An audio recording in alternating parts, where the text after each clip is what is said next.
ഈ കഥ കേട്ട് അവസാനം ഞാൻ വരെ പേടിച്ച് തൂറി. ആ മാമൻ പറയുന്നത് എൻ്റെ ബ്രദർ താമസിക്കാൻ വരുന്നതിൻ്റെ മുന്നേ ഒരു ഫാമിലി അവിടെ താമസിച്ചിട്ടുണ്ടായിരുന്നു. അവര് അച്ഛനും അമ്മയും മക്കളും കൂടി നാട്ടിൽ പോവാൻ നേരം ആ അങ്കിള് എൻ്റെ ബ്രദർ താമസിക്കുന്ന ഫ്ലോറിലെ ഒരു റൂമിൽ തൂങ്ങി മരിച്ചിട്ടുണ്ടായിരുന്നു.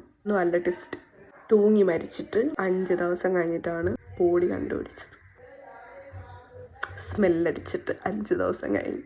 ഇത് കേട്ടതും എൻ്റെ മോനെ അച്ഛൻ അപ്പോഴേ ചേട്ടൻ്റെ അടുത്ത് വിളിച്ചിട്ട് പറഞ്ഞു നമുക്കിനി ഇവിടെ നിൽക്കണം, നമുക്ക് നാട്ടിൽ പോവാം. ഇപ്പോഴും മറ്റേ ഗൂസ് ബംസ് ആയിരുന്നു. കാരണം ഇത് കേട്ടതും നമ്മൾ മറ്റേ നാട്ടിൽ ഇരുന്ന് ഞാനും അമ്മ വരെ പേടിച്ച് നിങ്ങൾ പോലും ഉറങ്ങിയിട്ടില്ല. ഈ കഥ ഞാൻ നിങ്ങളുടെ അടുത്ത് പറയുമ്പം ഞാൻ എൻ്റെ റൂമിലിരുന്നിട്ടാണ് പറയുന്നത്. എനിക്ക് എൻ്റെ സൗണ്ട് എക്കോ അടിക്കുന്ന പോലെ എനിക്ക് തോന്നുന്നു. അപ്പുറത്ത് അമ്മയൊക്കെ അച്ഛനും ഒക്കെ പുറത്ത് നിൽപ്പുണ്ട്.